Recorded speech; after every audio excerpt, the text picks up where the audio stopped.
I'm on a mission today. I'm on a mission to make a better brush in Photoshop. So I know what you're thinking. You're thinking to yourself, Blake, I came here as a photographer and I do not need brushes in Photoshop. What does a photographer need with a brush? Well, we don't actually use physical brushes in Photoshop, but we do use a digital rendering of what a brush would be to make things in our workflow easier. I use brushes all the time. I use brushes to help my layers blend together on masks. I use brushes to clone stamp my images to make sure that I can get rid of distractions and do it without repeated patterns.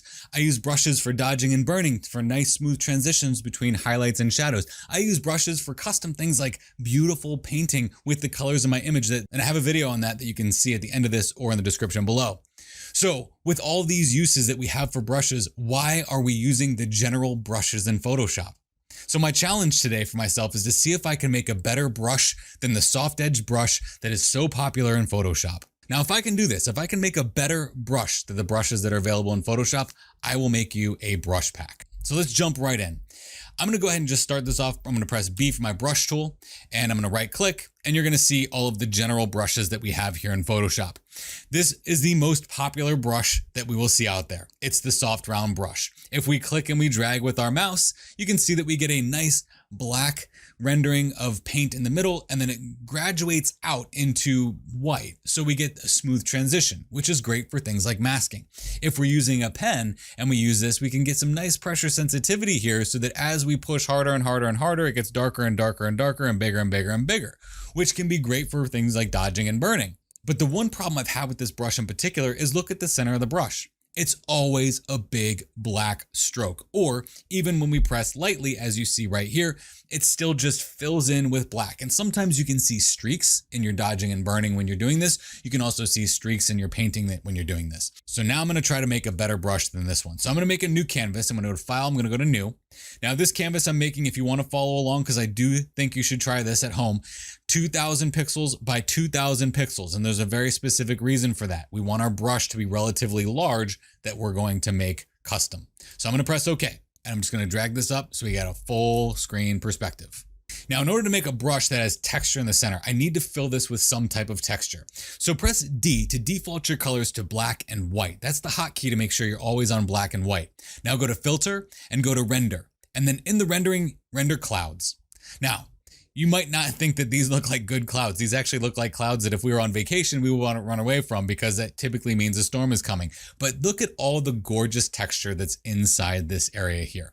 So what I need to do in order to make this textured brush, the vision that I have for this brush is it's going to have texture in the center, and then on the edges, it's also going to be textured like we see that graduation that we have in our soft edged brush, but I want texture in the middle. So what I'm going to do here is you can use any selection tool for this. Any selection tool, any method, whether it's circle, square, whatever. But I'm gonna use the quick selection tool. And I'm just gonna grab right here and just kind of drag around this image and just grab different areas that are kind of right in the center of this as it goes out. If we grab too much, just press Command or Control Z, because sometimes it does like to go and grab the whole canvas because this brush is very smart. It's thinking to itself, the quick selection tool is thinking to itself, you want me to grab this whole thing because you keep going further and further out. That looks like it should be about good. So what I'm gonna do here is I'm actually going to duplicate this. I'm gonna press Command or Control J, and that's gonna duplicate the texture that I have off of that background. So now on this background layer, I'm gonna press Shift F5 and I'm gonna fill that with white. The reason why I'm doing that is I just want this to be on its own layer. Now the cool part about this is that if I control click on this layer, it's gonna give me that selection back. So I've got this selection now, I've got the ideal shape of the brush that I want. Now I need to contract that selection and then have it feather out naturally like we do that soft edge brush. So I can go to Select, I can go to Modify, and I can select Contract. And it's gonna contract my selection by however many pixels I tell it to. So let's go with something like 200 pixels to contract this by. You'll see it shrinks down. Now we need to get that feather. So what's happening now is we have a literal selection of this outside all the way going into the inside as if it were to draw an even line all the way around that selection, but go 150 pixels inward. So now let's go to Select, let's go to Modify, and let's go to Feather. Now I'm gonna feather that by about half of what I just selected. So I'm gonna go to 75%. So that feather that I just selected is actually that feathering edge that you're getting on your typical brush that you would have in Photoshop or your soft round brush that you have in Photoshop. So now that I have this like this, I'll select that layer and I'll just go ahead and press the mask button here. Now what that did is it contracted that selection and then it feathered that selection out. So now we have what looks like a textured soft edged brush. That looks pretty good. So now I'm gonna press Command or Control T and Alt or Option on the corners and just drag this out like that, okay? So I've made many brushes like this before. The idea here is just to move this into the center with the V key, just the move tool, and move it to the center. And that's gonna give us the overall shape and the overall blending brush that we wanna create. We did that from rendering the clouds and now it looks great. So this is what we need to do. In order to make this work, we have to make this mask a part of this layer. So right click the mask and then say apply layer mask. So now what that looks like is it just looks like a free floating, kind of like a black cloud, right? It's exactly what we want. We're gonna go to edit and we're gonna go to define brush preset. Now the reason why I make this 2000 by 2000 pixels is it's a good, decent sized brush. Now you could go with 4000 by 4000 if you want, but I wouldn't go any higher than 5000 because the brush size, I believe the biggest brush size you can get is 5000 pixels by 5000 pixels. So we're gonna call this Blender Test. All right. So now, once you name it, you've got a brush. Look down here, we've made a brush. Awesome. So let's see if this is better than our soft brush in Photoshop. So I'm just gonna click right here and drag over and crap, it's not. Why is that? We went through all that work to make this and it doesn't necessarily work. Let's go to and press B for our brush tool and look at the soft round brush again. Let's go up to that soft round brush and then click and drag. We made nothing better. We actually made something worse because it looks like a caterpillar, a fuzzy caterpillar walking around our image. So why isn't this working? Well, I'll tell you why this isn't working. Why this isn't working is we haven't applied any brush presets to this. So this brush is literally just taking exactly what we just made and dragging it across.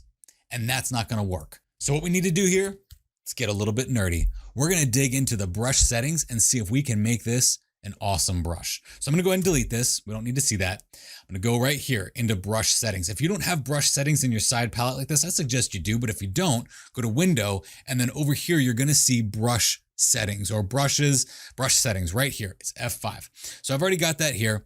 I'm gonna go into this. What we're seeing here is everything that's gonna control how this brush works. That's why we're getting nerdy here. We're getting really deep into the weeds. What this is telling us is if we look at our brush tip shape, this right here is our little command center for the size of this brush at 1631 pixels. If I move this up, it's gonna make that, like I said, 5000 pixels being the largest brush we could have. So I'm gonna make that a little bit smaller there. That's gonna just change the size of our brush. That's not helping us much here. If we go down a little bit here, don't worry about flipping it right now. We're gonna look at the spacing here. The spacing is how far apart this brush is gonna be as you brush. That's not gonna help us out much here either to make the kind of brush that we want that's gonna help blend things. So what we need to do is skip on down one to shape dynamics, and this is where everything's gonna start coming together. The first thing I'm gonna do here is the size jitter. Now, as you move this up, it's going to change the size of your brush as you click. You see it's getting bigger and smaller as I click. So that can be very helpful for randomizing the size of the brush as we move it across our image, but it's not always the most predictable. So if you're gonna be using size jitter, I would say keep it under 10%. So you'll get a slight jitter in the size, but more importantly is the angle jitter. Don't worry too much about minimum diameter, angle jitter. So as we increase the angle jitter, you'll start to see right here that that brush starts to rotate around. What that means now is that as we click and we drag this brush, I'm gonna make this brush a little bit smaller here. As we click and we drag this over, now look at how the edge of our brush there is getting a more randomized pattern. That's exactly what we want for blending, right? So let's look at some other things here. Let's look at scattering. Is scattering gonna help? If we scatter this and we move this up, that's just gonna change how many go out. And we don't want that because that's not gonna be predictable when we're doing things like masking. So I'm gonna turn that down and turn that off. We don't need that. The only real thing that we need here to make this beautiful blender brush is gonna be that angle jitter. And right here is something called texture. Now, the texture that you're gonna be using here, it's gonna be taking the brush that you have and any textures that you have in Photoshop. And honestly, any texture can work for this. You can select any texture and it's gonna work. So I'm just gonna click this one right here. Even though it says trees, basically what that's telling me is I'm adding a tree texture to this brush. If we go down and look at the brightness, you'll start to see where that tree starts to come into our brush, but that doesn't matter. What matters here is the depth. So what I'm gonna do is make sure that this is set to height and drop this depth all the way down to 2% or even 1%. And then the depth jitter, we can move that up, and this will help make a very nice blending brush. So now as we click and we move this, even if you're using a mouse, look at that. It won't get dark on top of there until we start repeating and going back and forth over that. So instead of just clicking and dragging and getting one black streak, we can now build this thing up. That is what makes an awesome, awesome brush. You can experiment with some of the other settings here, but the main things that you need to make a good blender brush in shape dynamics is going to be your angle jitter. And then in texture, it's going to be adding any texture you want to this and dropping the depth down to about 2%. This is a beautiful brush if you use a pen. As we brush with our pen here, look at how gorgeous that brush is for blending things together. It's a awesome, awesome blending brush. Now, that's all fine and well, but now what do we do with this? Well, if we go into our brushes now, and we look at the bottom here, this brush right now, if we click off another brush and then click on this brush, it will not have saved these settings. So we need to save this brush. So I'm gonna press this new icon here, and I'm gonna call this blender brush good. Boom. Okay, now I can delete this one, or you can use that as the base to build other brushes if you want. I'm just gonna delete it because I've accomplished my goal and I've got this awesome, beautiful blender brush here that is gonna help everything just blend so much better. So let's go ahead, let's fill this canvas, Shift F5. Let's see if I made a better brush. If I made a better brush, I'll give you a brush pack. I'll let you be the one that decides that. You can go ahead and reply in the comments if you think that this is better or not. So I'm gonna click with my mouse. I'm gonna click right here. I'm gonna press and hold Shift while I do this so it maintains a straight line. Okay, so that's gonna be my blender brush. And then if I go up to my general brushes here, we have our soft brush. I'm gonna press and hold Shift so it maintains a straight line. And look at that, I just click once and it's just a big black splotch. Let me try it this way with a pen. So that was with the mouse, this is with the pen. So I'm gonna use my blender brush, which is at the bottom, and then I'm going to brush with my pen, okay? Nice, smooth, blended brush there. Look at the edges on that. Look at how beautiful that would be, especially if you're masking clouds in your images. Oh, that would be beautiful. Now let's see what happens when I do that same technique with that soft round brush that is ever popular in Photoshop. I'll just go ahead and just start brushing back and forth. It just doesn't do the trick. When it comes to blending things together, that's gonna be the one. Now don't go too far. I told you if I could make a better brush, I'd make a brush pack for you. So here's 10 brushes. These are Blake's Brilliant Blender brushes. Say that 10 times fast, I dare you. If you want to get your hands on these brushes, go ahead and click here. It's a completely free download just for you. If you want to see these brushes in action, go ahead and click right here. You can see how I beautifully paint an image with colors that are already in the image with these blender brushes and a really cool technique in Photoshop. Brushes, these are Blake's Brilliant Blender brushes.